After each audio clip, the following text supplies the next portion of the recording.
The first time I saw him was at 3:12 a.m., which was strange because the building was supposed to be empty. I know that for a fact because I'm the night security supervisor for the complex.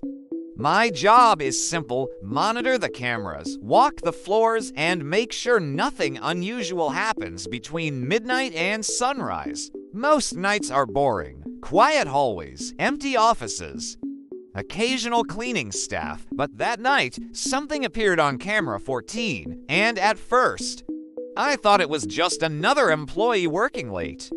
Camera 14 shows the east corridor on the 10th floor.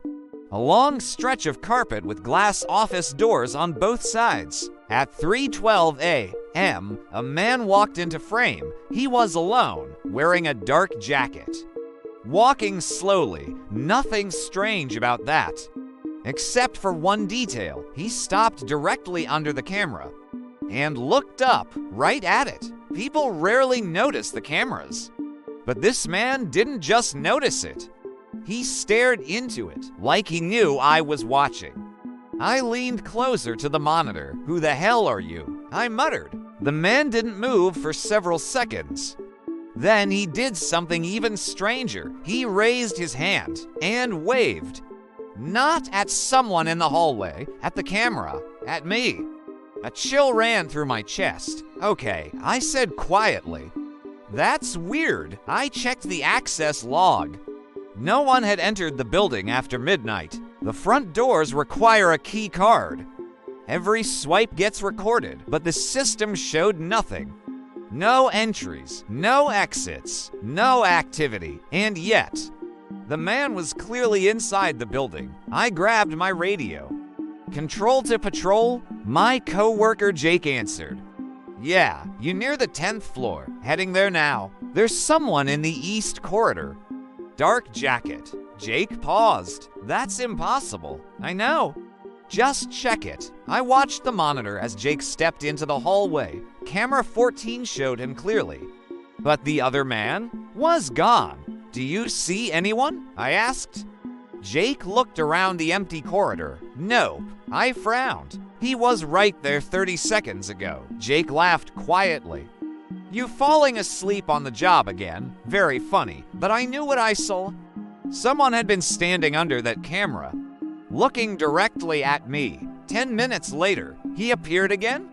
Same corridor, same camera, same exact spot. 3:22 a.m. I leaned forward in my chair. "How did you get back there?" This time he didn't wave. Instead, he reached into his jacket and pulled out a piece of paper. He held it up toward the camera. I squinted at the screen. The handwriting was messy, but the message was clear. "Check camera 3, my stomach tightened." Camera 3 monitors the underground parking garage. I switched the feed immediately. The garage looked empty. Rows of parked cars, concrete pillars, nothing unusual. Then I noticed movement near the far wall. A shadow, someone stepping behind a pillar. My pulse quickened. "Jake," I said into the radio. "Go to the garage." "What now?" "Someone's down there."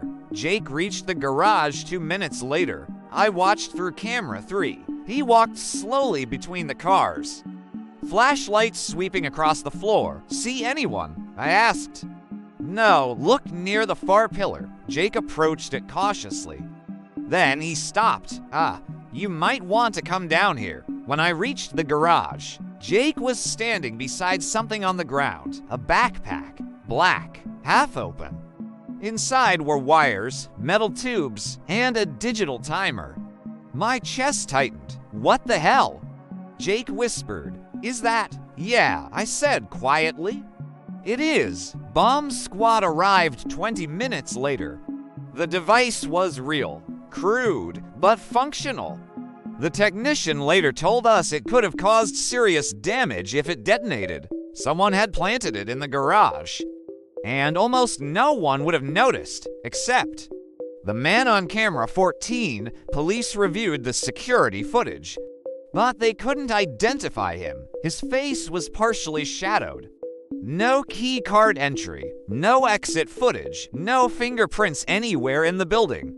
Officially, the report said, unknown individual assisted in discovery of suspicious device. But that explanation didn't satisfy me because I kept thinking about the note.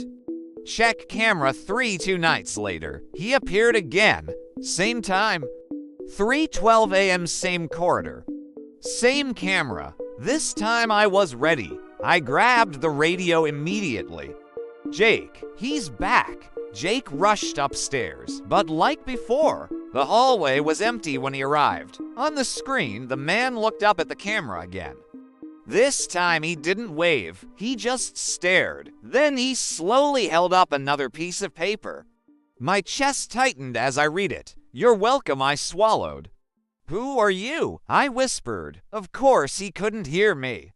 But somehow, it felt like he could. The man reached into his jacket again. Another piece of paper. This time the message was longer. I leaned closer to the monitor, and my blood ran cold. Because the words said, "Watch camera 14 tomorrow night." The next night, I barely blinked. 3:11 a.m. Nothing. 3:12 a.m. The corridor appeared empty. I frowned. No one's there.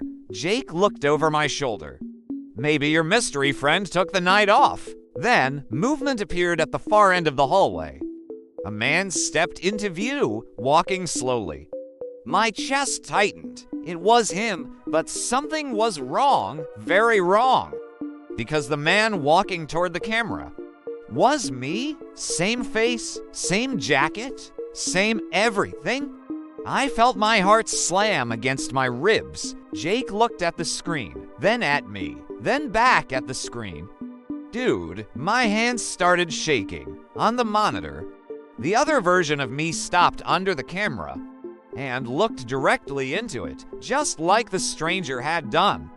Then he raised a piece of paper. The message was short and terrifying. "You become him next week."